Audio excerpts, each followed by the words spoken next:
오늘 본문은 누가복음 14장 1절부터 24절입니다. 먼저 각자가 성경 말씀을 읽으신 후에 묵상을 다시 이어가면 좋겠습니다. 오늘 본문에는 예수님이 안식일에 바리새인의 집에서 식사를 하게 되는 장면입니다.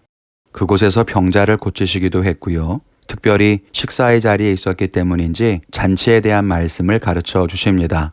오늘 함께 생각해 보면서 은혜를 나누기를 원합니다. 첫째는 초대받은 자는 겸손해야 한다는 것입니다. 예수님이 초대된 식사의 자리에서 높은 사람들의 자리가 따로 마련되어 있었던 모양입니다. 예수님께서 그것을 보시고 말씀하시죠.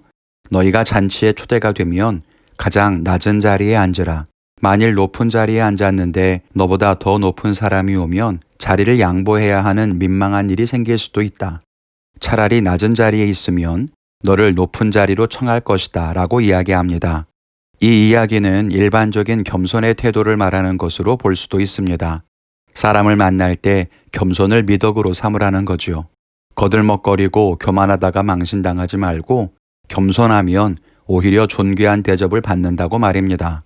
그런데 조금 더 확대해 보면 이 말씀은 우리를 초대한 천국 잔치로 볼 수도 있을 것 같습니다.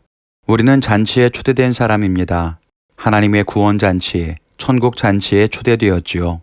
그러나 우리가 잔치에 초대된 것은 우리가 초대받을 만큼 고귀한 사람이기 때문은 아닙니다. 우리가 하나님을 위해서 엄청난 공로를 세웠기 때문도 아니고 하나님과 세상에 큰 유익을 끼쳤기 때문도 아니죠. 우리는 자랑할 것이 없지만 하나님의 긍휼을 입어서 초대된 것입니다. 그런데 우리가 마치 내가 이 잔치에 초대된 것이 당연한 것인 양 거들먹거리고 이 구원의 영광을 내 것이라고 착각해서는 안 될 것입니다. 우리는 구원에 있어서 늘 겸손해야 합니다. 우리 힘으로 얻은 구원이 아닙니다. 우리가 구원을 얻기 위해 행한 것은 아무것도 없습니다. 그저 하나님이 잔치를 준비하시고 우리를 잔치에 들이시기 위해 독생자를 대신 죽게 함으로써 우리에게 잔치에 들어갈 자격을 부여하신 것입니다. 우리는 오라 하셔서 온 것뿐이지요.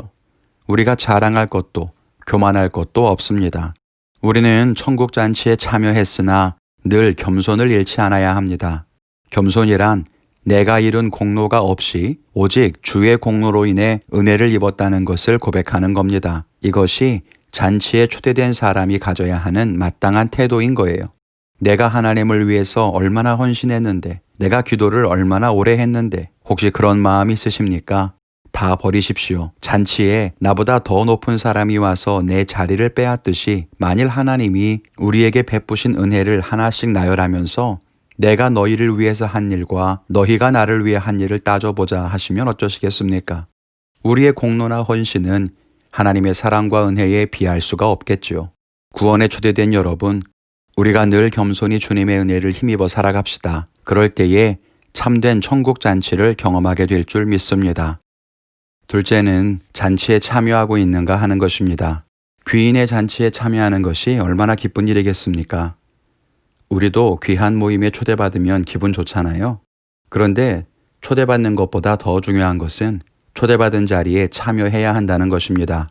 오늘 말씀에도 잔치에 초대된 사람들이 있습니다. 초대받았을 때에는 기뻤을 거예요. 그런데 막상 잔칫날이 되자 사람들이 이런저런 핑계를 대고 참석하지 않습니다. 밭을 샀는데 나가봐야 한다. 새로 산 소를 한번 시험해봐야 되겠다. 결혼을 했다. 등등 세상적인 핑계를 댑니다. 따지고 보면 급한 일들도 아닙니다. 미뤄도 돼요. 그런데 마음이 조급한 겁니다. 초대받은 잔치에 가는 것보다 내 현실의 일들이 먼저라는 거죠.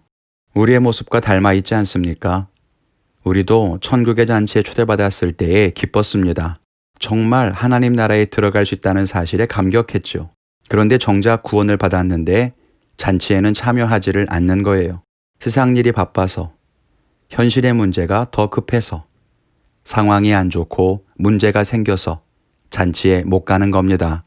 이것은 우리가 잔치의 기쁨보다 현실의 문제를 더 크게 보기 때문입니다.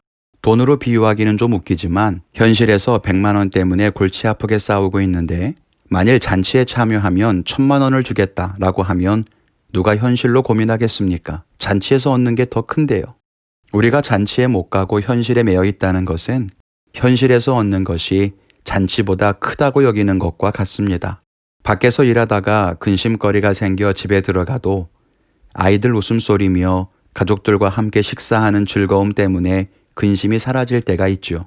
바깥의 근심보다 가정의 행복이 더 큰 거죠.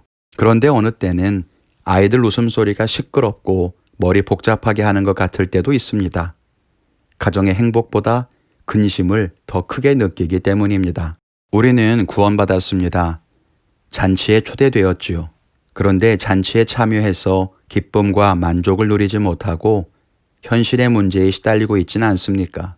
어쩌면 우리가 잔치의 기쁨을 작게 느끼고 현실의 문제와 세상의 만족을 더 크게 느끼고 있기 때문인지도 모릅니다. 우리 삶에는 문제가 많습니다. 원하는 것을 이루지 못해서 실망합니다. 가정의 구원을 위해 기도하고 기다려도 가족들이 달라지지를 않고, 자녀를 위해 기도해도 되는 일이 없어 보이고, 병을 앓고 있는 사랑하는 가족을 위해 기도해도 기적이 나타나지를 않습니다. 경기는 더욱 어려워 생계가 불안하고 사업이 위기를 겪습니다. 모두 안타까운 문제죠. 이런 일들이 성도님들에게 없기를 바랍니다. 그런데 그렇다 하더라도 그것 때문에 잔치에 참여하지 못하면 안 된다는 거예요. 오해하면 안 됩니다. 잔치에 참여하는 것은 예배의 자리에 참석하라는 말이 아닙니다. 봉사하고 헌신하라는 말이 아니에요. 잔치가 주는 즐거움에 참여해야 한다는 것입니다. 세상 일이 어렵고 현실이 힘에 겨워도 주의 천국 잔치에 참여함으로써 기쁨을 얻고 소망을 얻고 만족을 얻어야 합니다. 현실에 슬프고 힘든 일이 많아서 내겐 기뻐할 것도 없고 내 인생에는 소망이 없어요라고 하는 이 말은 나는 일이 많아서 잔치에는 참여할 수가 없어요라고 하는 말과 같은 거예요. 우리가 천국의 기쁨을 잃어버리면 안 되겠습니다. 세상은 우리를 속일지라도 하나님은 당신을 영원히 지키십니다. 잔치에 참여하십시오. 그래서 그 기쁨과 소망과 위로와 힘을 얻으십시오. 당신이 어떤 어려움 속에 있든지 하나님이 붙드실 줄 믿습니다. 여러분들이 오늘 하루 어떤 삶의 어려움 가운데 계시든지 천국 잔치에 참여해서 그 은혜와 기쁨을 누리는 것을 잃어버리지 않는 귀한 하루를 사시기를 바랍니다. 오늘도 주님과 함께 동행하며 승리하시기를 축원을 드립니다.